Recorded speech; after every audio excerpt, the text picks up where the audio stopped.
Today I want to talk about inexpensive zooming lights powered by either three AA's or one 18650 battery. You might even have seen them on TV commercials where they're sold almost as a home defense weapon and as the best and latest in flashlight technology. Those lights come under many different labels, but they're obviously from the same manufacturer.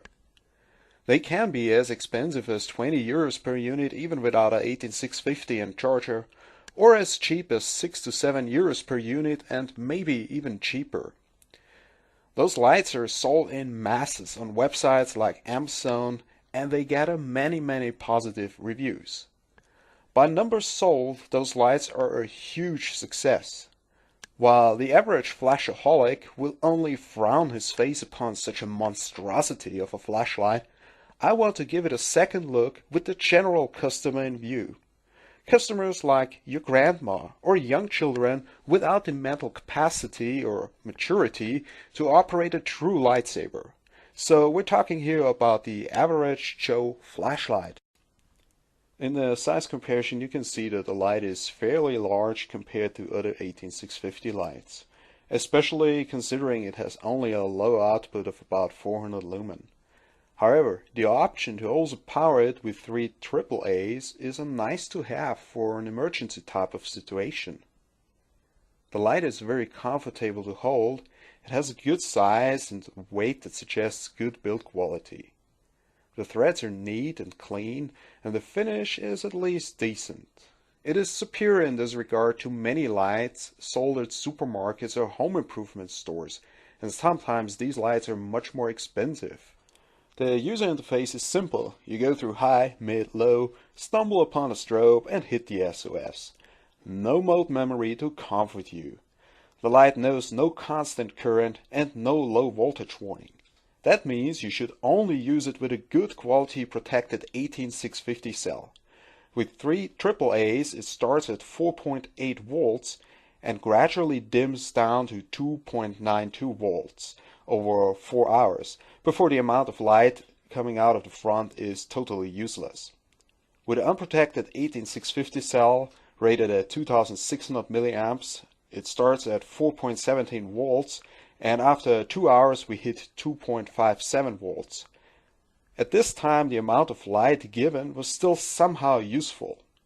But since the light is not regulated, it would have depleted the cell, which is not liked by the chemistry of lithium-ion cells at all.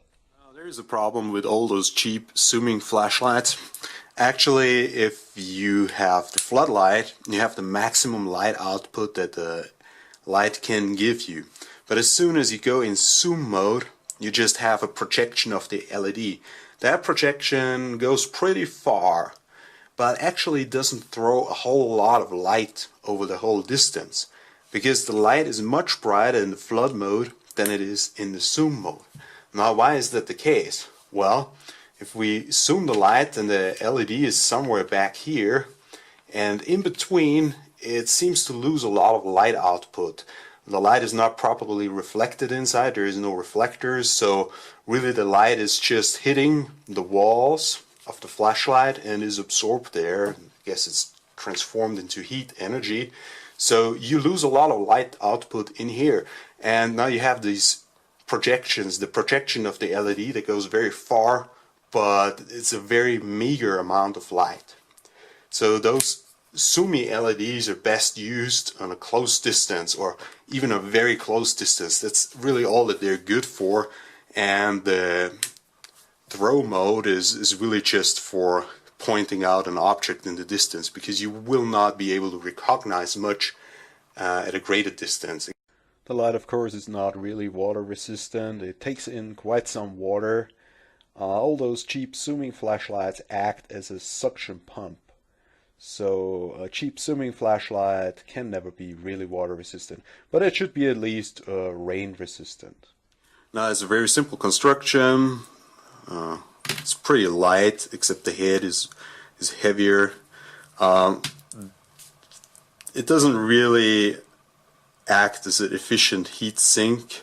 With an 18650 it gets pretty warm with the AAA setup, which is far inferior. Of course, 18650 has the power of pretty much 4 cheap AA alkaline batteries. The AAA setup is just horrible. This gives you at least double the runtime of those 3 AAAs for a good 2 hours on max mode. This barely lasts an hour on max mode. Anyways, with the 18650 it also develops much more heat, more excess heat, and the flashlight gets much warmer. But of course this drop-in construction, the pill is basically dropped in right here, is not good for heat sinking purposes. But since the flashlight is pretty much underpowered, it's like a 300 or 400 lumens max, that doesn't matter too much. Now of course inside here is the electronics compartment, the driver. This assembly with the LED, again XML-T6 is a little bit of an older LED. Looks pretty decent, and well, it's pretty easy to repair those setups or drop in a new driver, change the LEDs. All of that is possible with those kinds of flashlights. Now if we look at the light, it's a rather light construction, very simple, but it should be also very rugged.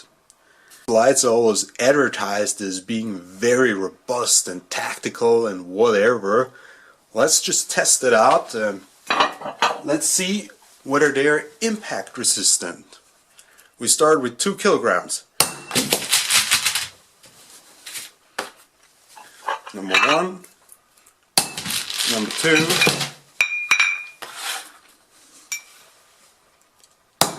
number 3, number 4.